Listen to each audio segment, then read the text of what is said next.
So, what did I do for physical activity in Guinea?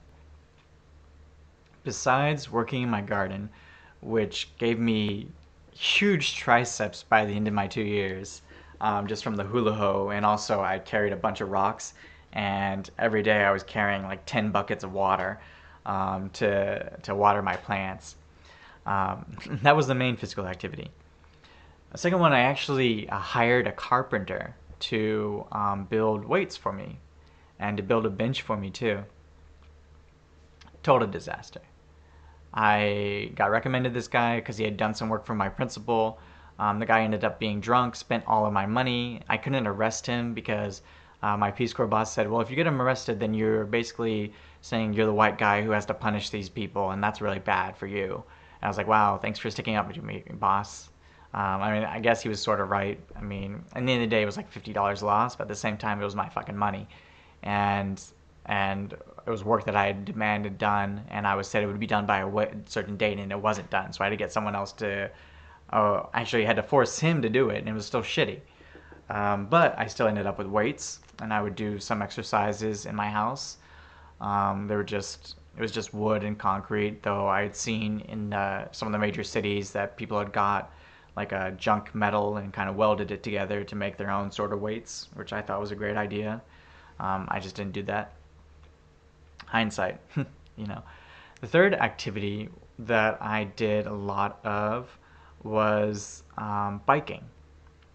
So I didn't want to do too much running because running, like your distance is kind of centered on, you're still very close to your village. You couldn't really go far if you were running, and if you got into, um, you just couldn't cover as much ground. And biking, you could carry a lot more comfortably. You could carry a sack full of water, some food, um, and it was just a better experience. You could have any reason to wear like a helmet hat, so you wouldn't have too much sun on your face.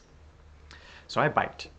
I biked a lot, and I tried to bike every weekend to maybe a new spot. And the thing about Guinea, especially if you're up in the mountains in Futijalan region, is that any direction you bike in, you're going to find a stream and a waterfall. And there aren't rules for these waterfalls like in America, like where there's like, a huge fence and you can't go closer than 200 feet to this waterfall. You can go all the way to the fucking top. And so I remember one of my first bike trips, I biked down, it's been like 15 kilometers. So, what is that, like 8 miles? I don't know, 7 miles. And I found a really cool village next to a river. Really great vegetables too, carrots and tomatoes. Just like looked really healthy, really great soil, a lot of great sweet corn. And in this village, there was only one French-speaking person there. And I was like, "Hey, what's this?" He's like, "Well, this is just so and so village, and um, what are you doing here?" And he's like, "Well, I live in Port Dhaka." He's like, "Oh, you live in Port Dhaka? We go to market there every week." And what did you come here for? I was like, "Well, I just wanted to see what was here. What is this place known for?" And he's like, "Well, we're known for a waterfall." I was like, "Okay, show me." So he takes me. We leave my bike there. Nobody's gonna steal it. No one's gonna steal a fucking bike in a village. That's really weird, random, since it has like Peace Corps all over it. Um, but he takes me up this huge path, and mind you, my legs are already torn, and I'm tired. I need to eat. But he takes me up this mountain, and we get to the top of this waterfall after bursting through this vegetation, like just this view that's just like wow. I'm at the top of this waterfall, looking down a few hundred feet. It was like three stages. Like it fell a couple of feet for one, and a couple of feet for another, and then all the way to the ground.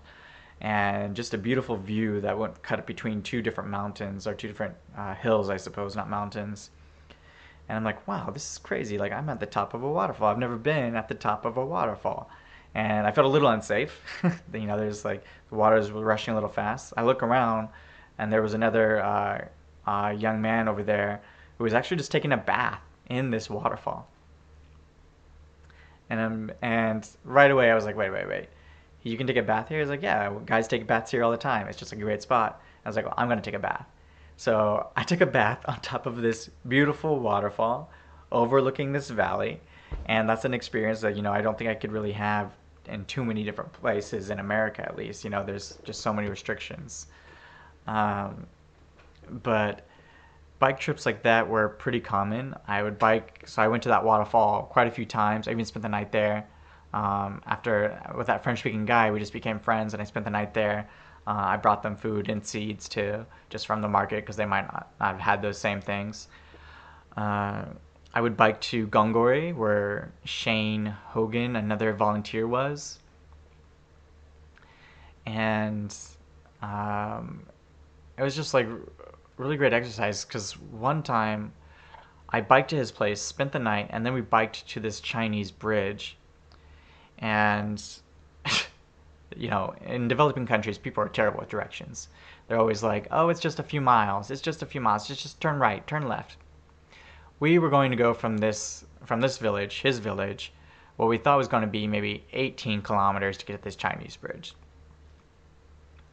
At the end of the day, when I finally got home to Porodaka, I had biked 80 kilometers, with perhaps, a good chunk of that being through gravel. And gravel is not the easiest to bike through. Um, and going up hills, I felt like I went uphill both ways. It was really funny because when we got to the Chinese bridge, we were supposed to be meeting another volunteer there who was there for like hours. Actually, she just lived down the road, and she was like, "Wow, I got really worried about you guys. Like, you guys just weren't here." I was like, "Yeah, we were sorry, but everyone kept saying it was just around the corner, just down the street, and somehow we made. I don't even know how we survived that day. I got home. I got home, and my back was shredded. Like, I could not do anything. I had to ask a friend to go get water for me because I was just completely drained, and it was exhausting. That's for sure. But biking in Guinea is one of the special things that you can really do. You can bike from major city to major city in a day, see a ton of waterfalls. You can bike to places where cars can't go and see waterfalls. I know I'm stuck on waterfalls, but some of the images that I have, like biking through the mountains, coming like you're in the brush, and you don't know where you are. It's kind of sunny. There's no animals. They pushed all the animals, unfortunately. There's no cars. There's no people. They're all like up in the brush. But you're in the middle of the brush on your bike. You're like, what's going on? Where am I? And then it just disappears. It just disappears, and now you see that you're on this hill. And if you get there right, like a few weeks into the rainy season, or towards the end even, when it's not raining too much, you look around and it's just quiet, calm, beautiful, lush green. And I remember there being like this wheatgrass that was just flowing, and lavender flowers too, and just a serenity that you can't really replicate in too many other places. Yeah.